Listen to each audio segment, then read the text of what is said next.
பிதா சுதன் பரிசுத்த ஆவியின் பேராலே ஆமீன்.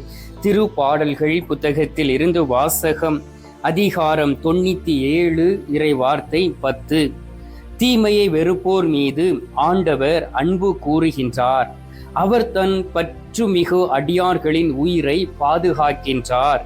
பொல்லாரின் கையினின்று அவர்களை விடுவிக்கின்றார். ஆண்டவரின் அருள்வாக்கு. இறைவா உமக்கு நன்றி.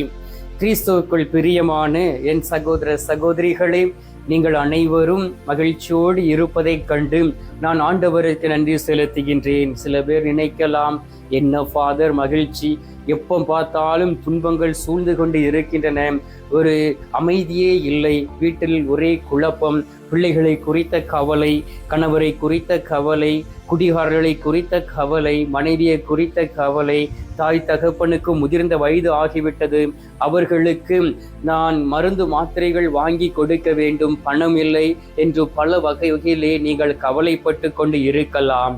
ஆண்டவர் சொல்லுகின்றார், என் மகனே மகளே, இது சாதாரணமாக ஒரு குடும்பங்களில் நடக்கக்கூடியதுதான்.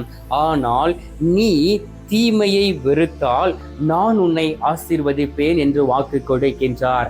அன்பார்ந்தவர்களே, கடவுளுக்கு பிரியமில்லாத ஒரு காரியம் பாவம், மற்றவர்களுக்கு தீமை செய்கிறது. பாவம் ஒரு மனிதனுக்குள் வரும் பொழுது அவனை கல் நெஞ்சக்காரனாக மாற்றி விடுகின்றது. பாவம் ஒரு ஒருவனுக்குள் கடந்து வரும் பொழுது அவனை கடவுளிடமிருந்து பிரித்து விடுகின்றது. பாவம் ஒரு மனிதனுக்குள் வரும் பொழுது அவனுடைய ஆத்துமா கரைப்பட்டு விடுகின்றது.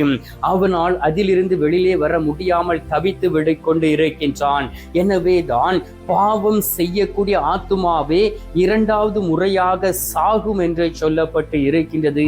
எனவே வாழக்கூடிய நாட்களிலே நம் ஆத்துமாவை பாதுகாக்கக்கூடிய கடவுள் நம்மோடு கூட இருக்கின்றார்.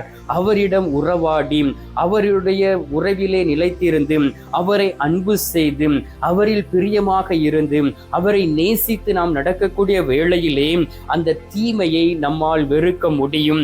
அதே போல் ஆண்டவர் மீது நாம் பற்றுறுதி கொண்டு உறுதியாக இருந்து நம்பிக்கையோடு இருந்து நாம் வாழும் பொழுதுதான் ஆண்டவர் நமக்கு எதிராக தீமைகள் வரும் பொழுது, நமக்கு எதிராக எதிரிகள் வரும் பொழுது, நமக்கு எதிராக அநேக பேர் தந்திரங்களை தீட்டக்கூடிய நேரத்திலே பொல்லாரினுடைய கைகளில் இருந்தும் அவர் நம்மை காப்பாற்றுகின்றார். அல்லேலூயா. எனவே தீமையை வெறுக்கும் பொழுது உங்களுடைய ஆத்துமாவை அவர் பாதுகாக்கின்றார். அன்பார்ந்தவர்களே, பாருங்கள், தாவீது என்கின்ற அந்த சிறிய பையன் ஆடு மாடுகளை மேய்த்து கொண்டு இருந்த பொழுது அவனை அங்கு தாக்குவதற்காக, அந்த ஆடு மாடுகளை தாக்குவதற்காக கரடிகளும் சிங்கங்களும் வந்தன. அந்த ஆபத்தான நேரத்திலே அவற்றின் கைகளில் இருந்து அவரை தப்புவித்து அவனுடைய ஆடு மாடுகளை சுற்றிலும் வேலியடைத்து பாதுகாத்தவர் கடவுள். அதே போல் சவுல் அரசன் தாவீது மீது பொறாமை கொண்டு அவருக்கு எதிராக வரக்கூடிய வேளையிலே அவருடைய கரத்தில் இருந்து அவரை பாதுகாக்க வானதூதருடைய கூட்டத்தை அனுப்பியவர் தந்தை கடவுள்.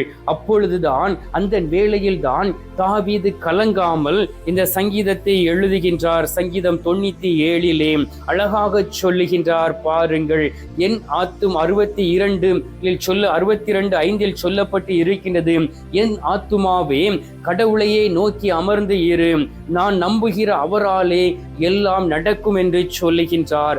தனக்கு உதவி வரக்கூடிய, உதவி செய்யக்கூடிய கடவுள் மீது கண்களை பதிய வைத்து கடவுளை நோக்கியே அவர் இருந்தார். எனவே நாம் முழு ஆத்துமாவோடும் முழு ஆற்றலோடும் ஆண்டவரில் அன்பு கூறி ஆண்டவரை நாம் நேசிக்கக்கூடிய வேளையிலே மரண நேரத்திலும் நம்மை பாதுகாக்கின்றார். அவருடைய கண்ணை கண்ணீருக்கும் அவருடைய கால்களை இடர்களுக்கும் தப்புவிப்பார் என்று திருப்பாடல்கள் 116 அதிகாரம் 8 வார்த்தையில் சொல்லப்பட்டு இருக்கிறது. அதே போல் ஆண்டவர் நமக்கு செய்த காரியங்களை எண்ணி பாருங்கள். அதை அழகாக சங்கீதக்காரர் சொல்லுகின்றார். திருப்பாடல்கள் 103 அதிகாரம் 1-2 என் உயிரே என் ஆண்டவரை ஸ்தோத்திரி, என் முழு உள்ளமே அவருடைய பரிசுத்த நாமத்தை ஸ்தோத்திரி, என் ஆத்துமாவே கடவுளை ஸ்தோத்திரி என்றும் அவர் செய்த சகல நன்மைகளையும் மறந்து விடாதே என்று சொல்லப்பட்டு இருக்கின்றது. ஹல்லேலூயா! எத்தனை பேர் ஆண்டவர் நமக்கு செய்ததை நினைத்து நன்றி செலுத்துகின்றோம். அப்படியே ஆண்டவருடைய சமூகத்தில் கடந்து சென்று கண்ணீர் விட்டு அழுதுதான் நம்மளுடைய ஜெபமாக இருக்கின்றது. நாம் ஆண்டவருக்கு முன்பாக அமர்ந்து நம்மால் நன்றி செலுத்த முடியாதவர்களாக இருக்கின்றோம். தானியேலுடைய வாழ்க்கையை நீங்கள் உற்று கவனித்து பாருங்கள். சிங்கங்களின் பிடியிலே அவரை போட்ட பொழுது அங்கே ஒரு சாட்சியை நடக்கின்றது. தானியேலை ஆண்டவர் உயிருள்ள தெய்வமாய் இருக்கக்கூடிய, நீ இடைவிடாமல் வழிபடக்கூடிய கடவுள் உன்னை சிங்கங்களின் கைகளில் இருந்தும் அதனுடைய வாய்களில் இருந்தும் உன்னை தப்புவிப்பார் என்றும் தாரியு அரசன் ஒரு சாட்சியாக இருந்தான் என்று தானியேல் 6:20 சொல்லப்பட்டு இருக்கின்றது. ஏன் தெரியுமா? தானியேல் கடவுளை அன்பு செய்தார், கடவுளும் அவருடைய அன்பை ஏற்றுக்கொண்டார். எனவே தான் சிங்கத்தின் வாயிலுக்கு தப்பிக்கிறது மட்டுமல்ல, அவருடைய பெயரை அந்த நாடு முழுவதும் அறிந்து கொள்ளும்படியாக செய்தார். இதுதான் தீமையை செய்கிறவர்களுக்கு நாம் நன்மையை செய்ய கடவுளுடைய சமூகத்தில் அமர்ந்து ஜெபிக்க வேண்டும். பிரியமானவர்களே, பாருங்கள், ஷாத்ராக், மேஷாக், ஆபேத் நேகோ என்று சொல்லக்கூடிய அந்த 3 இளைஞர்களையும் ஆண்டவர் தப்புவித்தார்.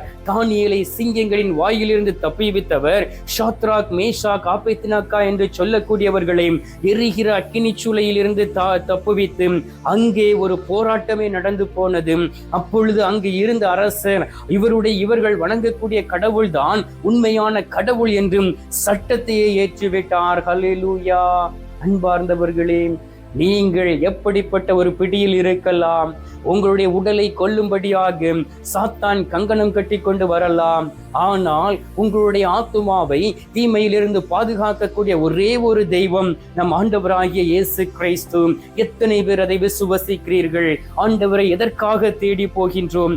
இந்த உலகத்தில் நன்மைகளுக்காக நாம் தேடி போகின்றோம். பிள்ளைகளுடைய நன்மையான காரியத்திற்காக மட்டுமே தேடி போகின்றோம். உங்களுடைய நேரத்தை ஆண்டவருக்கு முன்பாக அமர்ந்து உங்களுடைய ஜெபத்திலே செலவழித்து பாருங்கள்.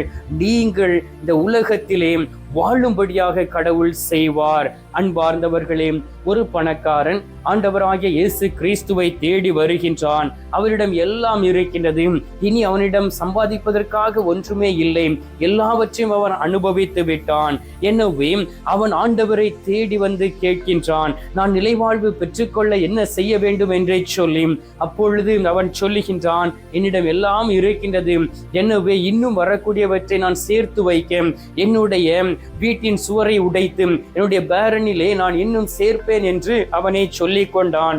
அப்பொழுது ஆண்டவர் சொல்லுகின்றார், இந்த நேரத்திலே, இந்த இரவு நேரத்திலே உன்னுடைய ஆத்துமாவை உன்னிடம் இருந்து எடுத்துக்கொள்ளப்படுகிறது என்றால் நீ சேகரித்து வைத்திருக்கவற்றை எங்கே கொண்டு செல்வாய் என்றும் லூக்கா 12வது அதிகாரம் 16 20 வரை வாசித்து பாருங்கள். அதில் சொல்லப்பட்டு இருக்கின்றது.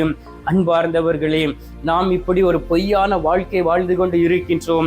பணத்தை சேர்த்து வைத்து ஒரு காரை வாங்கிவிட்டால் நான் ஒரு பெரிய பணக்காரன் என்று மார்பை தட்டி கொண்டு அலையக்கூடிய எவ்வளவோ நபர்கள் உண்டு. அவர்கள் புரிந்து கொள்ள வேண்டும். ஆண்டவருடைய வார்த்தை சொல்லுகின்றது.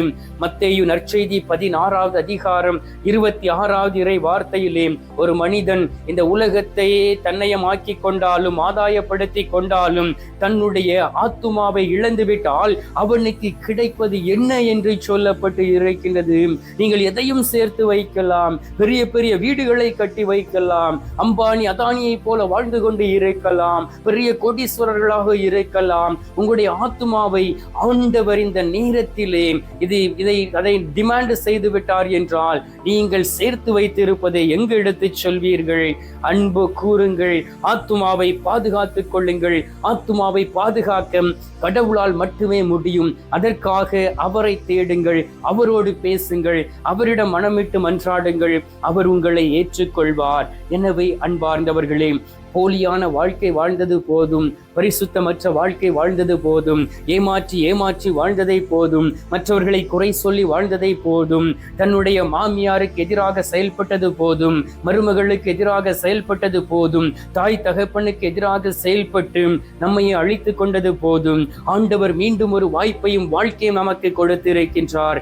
எனவே இந்த நேரத்திலே நம்மையே ஆண்டவருடைய கரத்தில் ஒப்புக் கொடுத்து இந்த நேரத்தில் அமைதியாக நாம் அவரிடம் அன்றாடுவோம். எங்கள் பரலோக தந்தையே, இயேசு கிறிஸ்துவே, தூயனல் ஆவியே, தகப்பனே, இந்த அருமையான காலை பொழுதிற்காக உமக்கு நன்றி சொல்லி உம்மை துதிக்கிறேன் அப்பா.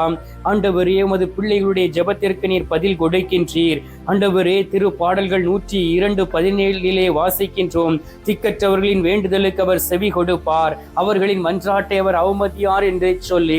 ஆம் தகப்பனே, நாங்கள் இதோ திக்கற்றவர்களாக உம்மை தேடி வந்திருக்கின்றோம். எங்களுடைய ஆத்துமாவை குறித்து கவலைப்படாதபடி வாழ்ந்திருந்து இருக்கின்றோம். நல்லதொரு பாவ சங்கீர்த்தனம் செய்யாதபடி அடிக்கடி உமது உடலையும் இரத்தத்தையும் பெற்றிருக்கின்றோம். ஆண்டவராகிய இயேசு கிறிஸ்துவே, இதோ உமது மகனாகிய இருக்கக்கூடிய நாங்கள், உமது மகளாக இருக்கக்கூடிய நாங்கள் உம்மை தேடி வந்திருக்கின்றோம். உமது வார்த்தைகளை கேட்டு இருக்கின்றோம். தீமையை வெறுப்பதினால் நடப்பது என்ன என்பதை நீர் எங்களுக்கு கற்றுக் கொடுத்து இருக்கின்றீர். எங்களுடைய ஆத்துமாவை நாங்கள் பாதுகாத்துக் கொள்ளவும், உலகப்புறமான காரியங்களிலிருந்து வெளியிலே வரவும், என் ஆண்டவரை ஆராதித்தும் என் ஆண்டவரை அன்பு செய்து நடக்கக்கூடிய பிள்ளைகளாக மாறக்கூடிய பாக்கியத்தையும் வல்லமையும் கொடுப்பீராக. ஆண்டவரே, எங்களுக்கு எதிராக இந்த உலகமே வந்தாலும் நீர் எங்கள் சார்பாக நின்று எங்களை பாதுகாப்பீர் என்று விசுவசிக்கின்றோம்.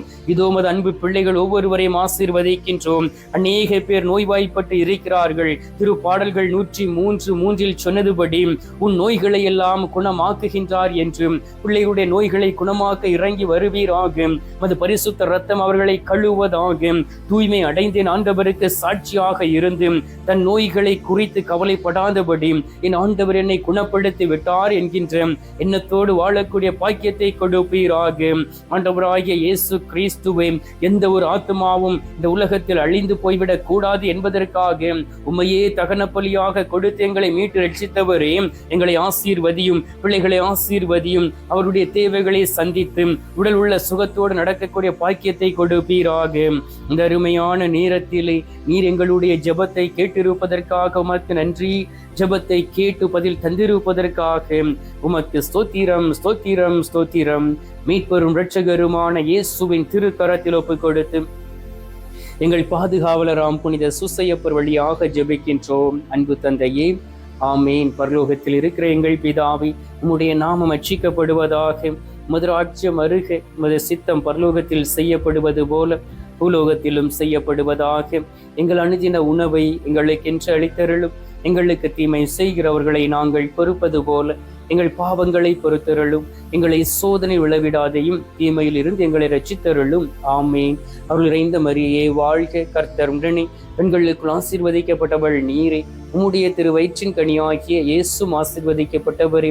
அச்சிஷ்ட மரியே, சர்வேசுடைய மாதாவை, பாவிகளா இருக்கிற எங்களுக்காக இப்பொழுதும் எங்கள் மரண நேரத்திலும் வேண்டிக் கொள்ளும். ஆமேன். பிதாவுக்கும் சுதனுக்கும் பரிசுத்த ஆவிக்கும் மகிமை உண்டாவதாக. ஆதியில் இருந்தது போல இப்பொழுதும் எப்பொழுதும் என்றென்றும் இருப்பதாக. ஆமீன். அன்பார்ந்தவர்களே, நற்கருணை நாதர் தரும் ஆசீர்வாதத்தை பெற்றுக் கொள்வோம்.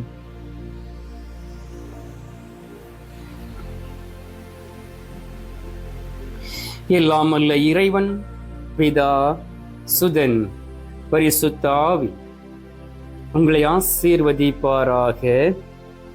ஆமீன்.